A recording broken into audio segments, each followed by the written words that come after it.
Es al emular el carácter de Cristo que llegamos a ser la clase de personas que debemos ser. Sí, se requiere un esfuerzo constante y sostenido de nuestra parte, pero recuerden, no es simplemente cuestión de que nos esforcemos.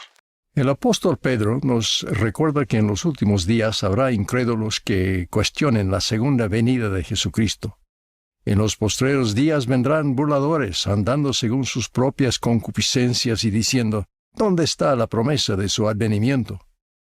Pedro nos recuerda que el Señor no se tarda en cumplir, y que si hay alguna demora aparente en su regreso, se debe a su longánime misericordia, al darnos más tiempo para arrepentirnos, antes del día de Jehová grande y terrible. Pero el día del Señor vendrá, declara Pedro enérgicamente, en el cual los cielos pasarán con gran estruendo, y los elementos ardiendo serán deshechos, y la tierra y las obras que en ella hay serán quemadas. Puesto que sabemos que el Señor vendrá y establecerá una nueva tierra en la que prevalezca la rectitud, Pedro pregunta: ¿qué clase de personas habéis de ser? Él aconseja que nos preparemos diligentemente ahora, para que cuando el Señor venga nos encuentre sin mácula, sin reprensión, en paz, llevando una vida de santidad. Al meditar en la pregunta de Pedro, ¿qué clase de personas habéis de ser?, he decidido hablar hoy sobre el carácter de Jesucristo. Es al emular el carácter de Cristo que llegamos a ser la clase de personas que debemos ser. Adquirir el carácter de Cristo es una de las formas más importantes en que tomamos su nombre sobre nosotros. Cuando reflexionamos sobre el carácter del Salvador, tendemos a centrarnos inmediatamente en sus atributos, tales como la virtud, la integridad, la humildad, la compasión y el valor. Pero también debemos reflexionar qué hay en Jesús que da origen a tales rasgos de carácter. Creo que estos son el fruto natural de los pensamientos, deseos e intenciones de su corazón. Un carácter semejante al de Cristo nace de un corazón semejante al de Cristo. Por lo tanto, si hemos de tener éxito en desarrollar un carácter semejante al de Cristo, debemos poseer sus motivaciones, o sea, sus pensamientos, deseos e intenciones del corazón. Para nosotros, esto requerirá lo que las Escrituras llaman un potente cambio de corazón. Tras el discurso inspirado profético del rey Benjamín, su pueblo testificó: el Espíritu del Señor Omnipotente ha efectuado un potente cambio en nosotros, o sea, en nuestros corazones, por lo que ya no tenemos más disposición a obrar mal, sino a hacer lo bueno continuamente. El rey Benjamín respondió: seréis llamados progenie de Cristo, hijos e hijas de Él, porque he aquí hoy, Él os ha engendrado espiritualmente, pues decís que vuestros corazones han cambiado por medio de la fe en su nombre. En el caso del pueblo del rey Benjamín y de algunos otros, ese renacimiento espiritual, con un cambio en el corazón, fue casi instantáneo. Para la mayoría de nosotros, nuestro potente cambio de corazón ocurre gradualmente, con el tiempo. En cualquier caso, el resultado es el mismo, e igualmente válido. Y en todos los casos se requiere fe en Cristo, arrepentimiento, un convenio bautismal de obediencia y la gracia de Jesucristo por medio del Espíritu Santo. Sí, se requiere un esfuerzo constante y sostenido de nuestra parte, pero recuerden, no es simplemente cuestión de que nos esforcemos. Las buenas nuevas del Evangelio de Jesucristo son que cada uno de nosotros puede invocar la gracia de Jesucristo para que nos ayude. Con nuestro bautismo y confirmación, Él nos promete la compañía del Espíritu Santo, el mensajero de su gracia. Por medio del Espíritu Santo, recibimos su influencia y dones espirituales, o sea, el poder de la divinidad en nuestra vida. Este poder transformador produce un potente cambio en el corazón y en las cualidades del carácter que lo acompañan. ¿Cuáles son los deseos del corazón de Cristo que deseamos llevar en nuestro propio corazón? Mencionaré 3. El principal de los motivos que conforman el carácter de Cristo es la caridad, el amor puro de Cristo. Fue el amor puro lo que antes de la creación lo llevó a ofrecerse a sí mismo como nuestro Redentor. Su expiación fue y es el acto supremo de amor, tal como Jesús mismo dijo: nadie tiene mayor amor que este, que uno ponga su vida por sus amigos.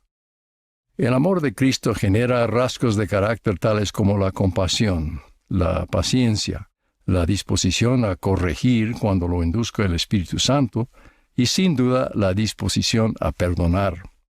El elder David A. Bednar recuerda que una mujer de su estaca lo llamó hace algunos años para pedirle que visitara a 2 jovencitas en el hospital tras un terrible accidente automovilístico. En ese preciso momento, esta hermana recibió por otro teléfono la terrible noticia del hospital de que su propia hija había muerto a causa de las heridas sufridas en el mismo accidente. Con voz calmada y reflexiva ella dijo: Presidente Bednar, tenemos que comunicarnos con las otras 2 madres. Debemos informarles todo lo que podamos sobre la condición de sus hijas y que pronto las ingresarán en el hospital. El elder Bednar recuerda que no hubo autocompasión, no hubo ensimismamiento. El carácter semejante al de Cristo de esta mujer devota se manifestó al centrarse en los demás de forma inmediata y casi instintiva, a fin de atender las necesidades de otras madres que sufrían. El elder Bednar señala que el carácter se pone de manifiesto en la facultad de discernir el sufrimiento de otras personas mientras nosotros mismos estamos sufriendo, en la capacidad de advertir el hambre de otras personas cuando nosotros estamos hambrientos, y en la facultad de tender una mano y mostrar compasión ante la agonía espiritual de otros cuando nos hallamos en medio de nuestra propia aflicción espiritual. Pienso en Jesús en agonía y al borde de la muerte en la cruz, recordando a su madre María y poniéndola al cuidado de su amado apóstol Juan. Una segunda motivación que está presente en el carácter del Salvador es su gran deseo de fomentar la felicidad y el progreso de los demás. Después de todo, su único objetivo en armonía con el Padre es llevar a cabo la inmortalidad y la vida eterna de los hijos de Dios.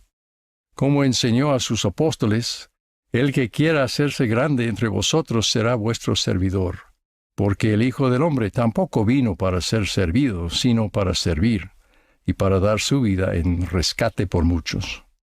Entre las cualidades del carácter que se derivan de la devoción al bienestar y al éxito de los demás, se encuentran la humildad, la mansedumbre, la abnegación y el valor.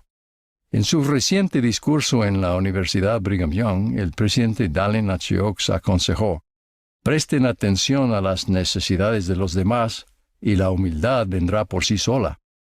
En cuanto a la abnegación, ¿qué mejor ejemplo tenemos que el de los misioneros? Decenas de miles de nuestros misioneros que dedican meses y años de su vida solamente para servir a los demás, a menudo a desconocidos, y a ofrecer en el nombre de Cristo sus dones incomparables del arrepentimiento y el perdón.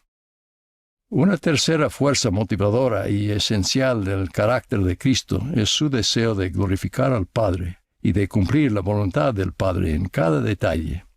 Él declaró: mi comida es que haga la voluntad del que me envió y que acabe su obra.